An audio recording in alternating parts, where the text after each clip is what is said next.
Assalamualaikum warahmatullahi wabarakatuh. Perkenalkan sebelumnya nama saya Sadam Bakas Nur PP dengan NIM 2106127. Sekarang saya akan menjelaskan tentang proyek website Sentra Kuliner Ikan Garut. Jadi untuk pertama kita masuk ke latar belakang dulu. Untuk latar belakang, Sentra Kuliner Ikan Garut menjadi satu dari sekian fasilitas baru yang dibangun di Kabupaten Garut. Hal itu tak terlepas dari potensi ikan yang dimiliki Garut guna mendongkrak perekonomian masyarakat. Dibangun di bekas pasar ikan tarogong Sentra Kuliner Ikan Garut itu bakal tersedia lapak yang dilengkapi fasilitas pendukung sehingga nantinya dapat dimanfaatkan oleh wirausaha maupun UMKM Garut. Terus dapat meningkatkan promosi produk dan pemasaran produk perikanan Garut, lalu memudahkan warga untuk membeli kebutuhan pangan perikanan. Lalu untuk selanjutnya ke profil. Nah, terus di profil untuk pertama, website Sentra Kuliner Garut dibuat untuk memudahkan pengunjung dalam menemukan informasi mengenai Sentra Kuliner Garut seperti menu makanan, harga, dan lokasi. Lalu kemudian tujuannya, website ini bertujuan untuk meningkatkan aksesibilitas pengunjung ke Sentra Kuliner Ikan Garut sehingga dapat membantu dalam promosi pemasaran Sentra Kuliner Ikan Garut. Lalu untuk selanjutnya, solusi. Sistem yang akan dibangun untuk memudahkan proses transaksi jual beli ikan secara online yang membuat customer tidak perlu pergi langsung ke lokasi untuk membeli produk. Berikut alur yang disesuaikan seperti ini. Berdasarkan use case ini dapat dilihat akta pengguna dan pemilik toko memiliki alur yang menyatu. Jadi dalam satu akun bisa menjadi pengguna dan juga bisa menjadi pemilik toko jika memang mendaftar menjadi pemilik toko. Nah, hal ini terjadi karena sistem yang membuat pilihan opsional di mana pengguna bisa hanya sebagai customer saja, tetapi bisa juga menangkap dengan pemilik toko. Lalu untuk selanjutnya rancangan modul. Pertama ada login dan daftar. Modul login pada website Sentra Kuliner Garut terdapat pada pendaftaran bagi user dan admin. Modul dashboard terdapat pada tampilan utama pada saat user masuk ke dalam sistem. Modul produk. Modul ini digunakan untuk memuat informasi produk dan lain-lain. Lalu modul transaksi, ada modul riwayat transaksi dan modul pengguna. Lalu modul manajemen toko dan modul manajemen admin. Untuk rancangan tampilan, lewat dulu karena nanti langsung ke prototype-nya. Lalu seterusnya ke metodologi tujuan penggunaan metode agile. Nah, penggunaan metode agile ini tujuannya menggunakan agile development metode adalah untuk mencapai pengembangan perangkat lunak yang lebih efisien, efektif, dan beberapa tujuan spesifik dari penggunaan agile development adalah sebagai berikut. Mempercepat waktu ke pasar, menyediakan nilai bisnis yang tinggi, meningkatkan kualitas produk, memfasilitasi kolaborasi tim, memungkinkan adaptasi terhadap perubahan. Kemudian tahapan mode Scrum, Agile Developing. Tahap 1 yaitu membuat backlog, membuat daftar kebutuhan atau fitur yang perlu dikembangkan dalam bentuk backlog. Kemudian sprint planning, tim Scrum melakukan perencanaan sprint. Lalu daily serum, rapat harian yang diadakan setiap hari untuk memantau kemajuan kerja dan mengidentifikasi hambatan. Kemudian sprint review, evaluasi hasil sprint oleh stakeholders dan tim Scrum. Kemudian sprint retrospektif, refleksi tim terhadap sprint yang baru selesai. Kemudian project management. Nah, untuk skopnya dibagi beberapa, yaitu modul dan login, modul dashboard. Dalam modul dashboard ada data produk dan data admin. Kemudian modul manajemen item ada data item, fitur belanja.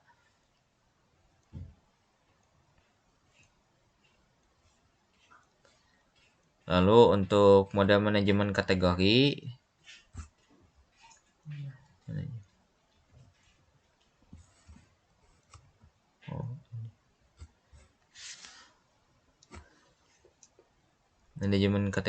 lalu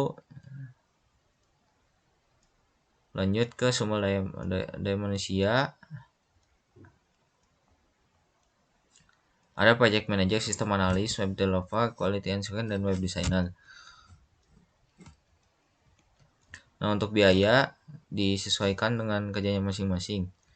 Nah, lalu lanjut kita ke prototype-nya untuk melanjutkan rancangan tampilan tadi.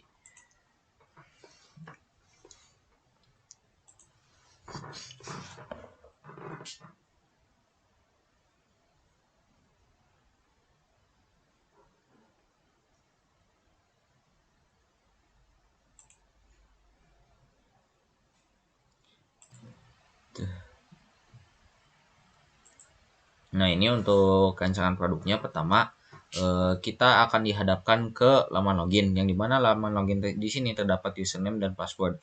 Dan jika misalkan kita belum mempunyai username dan password, kita bisa mendaftar dulu atau bisa langsung daftar dengan Google dan Facebook seperti tadi. Kita masukkan nama, tanggal lahir, masukkan nomor HP, alamat, email, dan password.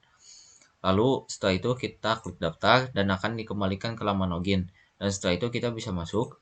Nah, setelah masuk di sini akan terdapat informasi dari instansinya, yaitu nama instansi dan juga foto-foto produknya, kilasan produknya, kemudian alamat, kode pos, jam operasional, dan hari operasional bekerja. Pertama, untuk pengguna di sini kita bisa menggunakan list produk. Nah, di list produk ini terdapat dua, yaitu ikan segar dan juga kuliner ikan.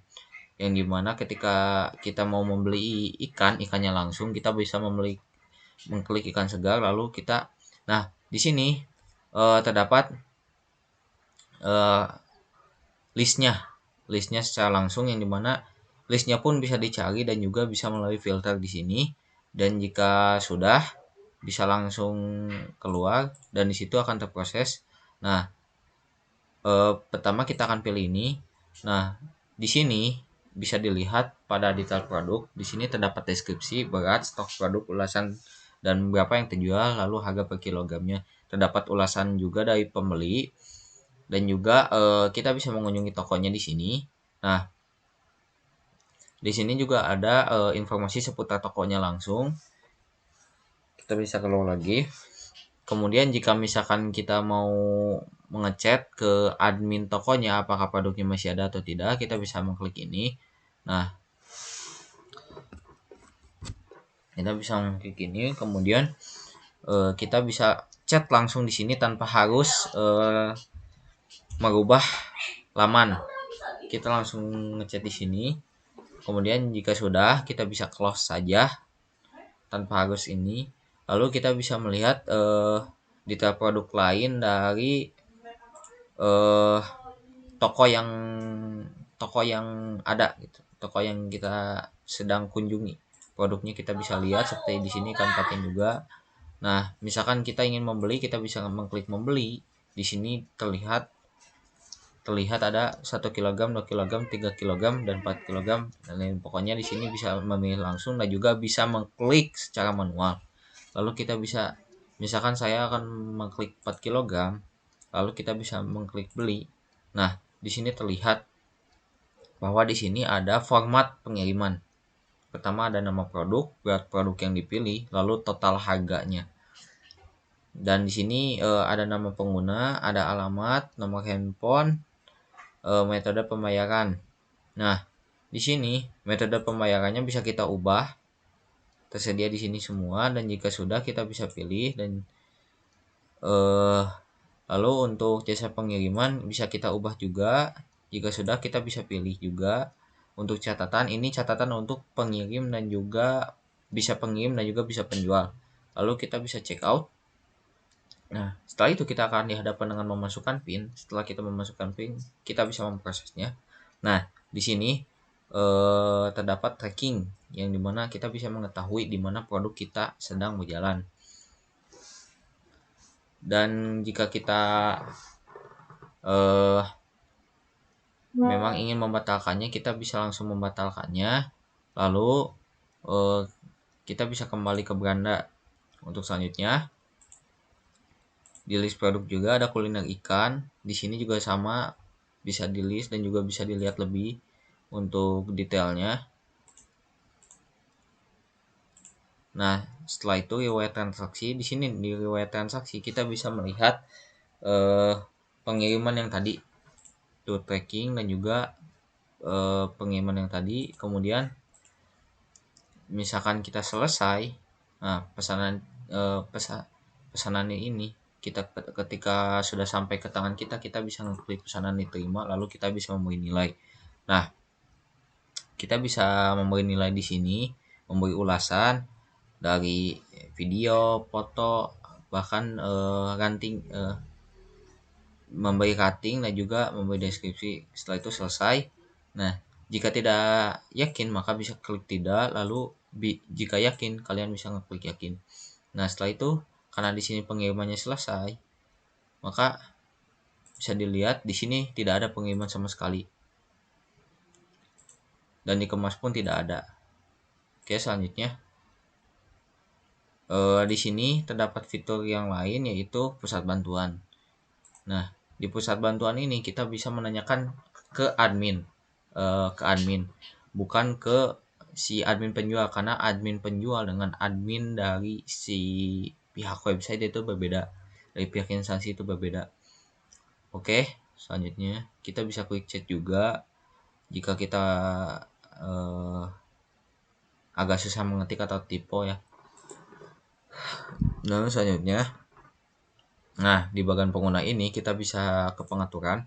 Nah, di pengaturan ini kita tersedia dari edit profile, kemudian ada no handphone, kemudian ada edit email, kemudian ada ganti kata sandi, kemudian ada atau metode pembayaran, dan juga ganti akun. Nah, untuk pertama di edit profile dulu. Di sini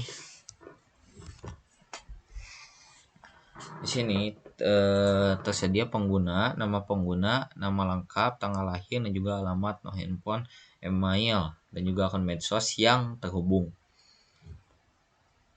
Nah, jika misalkan kita ingin menambahkan alamat, kita bisa mengklik ini. Kemudian di sini terlihat ada bagian alamat yang bisa diisi secara manual. Atau misalkan kita nih mau otomatis, kita bisa mengklik langsung di sini. Nah, maka akan otomatis terisi. Lalu kita bisa menambahkan alamat. Nah, setelah itu karena kita sudah ditambahkan alamat yang tadi, maka akan terlihat ada dua. Ini alamat yang default kita gunakan tadi, dan juga ini default yang baru. Lalu bisa kita gunakan. Nah, lalu setelah itu kita bisa keluar, dan seperti yang dilihat alamatnya sudah terganti. Dan karena saya akan menggunakan alamat yang default yang awal, yaitu alamat rumah saya sendiri, maka bisa saya ubah, saya gunakan, dan juga saya kembali, dan alamatnya berganti lagi. Lalu bisa klik OK. Lalu untuk nomor handphone, saya bisa memasukkan nomor handphone lama dan juga memasukkan nomor handphone baru saya. Lalu kita klik OK. Nah, di sini akan mengkonfirmasi apakah kita benar-benar ingin menggantinya atau tidak. Jika tidak, ya tidak. Jika yakin atau kita benar-benar menggantinya, kita klik yakin. Lalu kita akan dikirimkan kode verifikasinya. Setelah itu kita klik OK. Lalu edit email juga sama seperti tadi, akan ada konfirmasinya. Lalu ada verifikasi juga. Untuk kata sandi juga hampir sama. Untuk kata sandi ini bisa langsung. Lalu atau metode pembayaran di sini juga jika kalian memang mau mengganti ataupun menambahkan gitu, kalian bisa memasukkan PIN ini, itu untuk keamanan transaksi. Kalian bisa OK dan juga sudah keluar. Dan misalkan ganti akun, kalian bisa menambahkan dan juga mengganti di sini. Nah, maka akan terjadi seperti ini jika kalian mengganti akun. Lalu untuk hapus akun, Nah, di sini ada peringatan terlebih dahulu yang dimana ketika kita hapus akun, di sini terlihat eh, riwayat transaksi dan data-data lain yang berkaitan dengan akun kalian yang sudah terhubung di sini itu akan semuanya akan terhapus. Lalu ketika hapus akun, di sini ada konfirmasi lagi, apakah yakin atau tidak. Jika yakin, maka akan ke laman login kembali. Lalu kita bisa masuk, lalu ke pengaturan. Nah, untuk keluar ya, itu langsung keluar. Nah, setelah itu, ketika misalkan kalian ingin beralih ke toko, nah di sini ada dua ya. Ada yang sudah ada yang buat baru. Nah, misalkan kita ingin membuat baru, kita bisa mengisi secara manual seperti owner, nama telepon toko, email toko, rekening toko, alamat toko. Ini kenapa opsional? Dikarenakan takutnya memang ada penyedia lapak yang berada di luar area instansi. Lalu kemudian jumlah admin toko maksimal 2, yang dimana jumlah admin toko ini admin yang tadi yang ketika di detail barang, ketika kita mengklik pesan di situ itu yang akan membahasnya itu admin toko. Kemudian jumlah karyawan, akun medsos toko, dan juga deskripsi toko. Lalu jika yakin maka akan ke sini ke dashboard toko.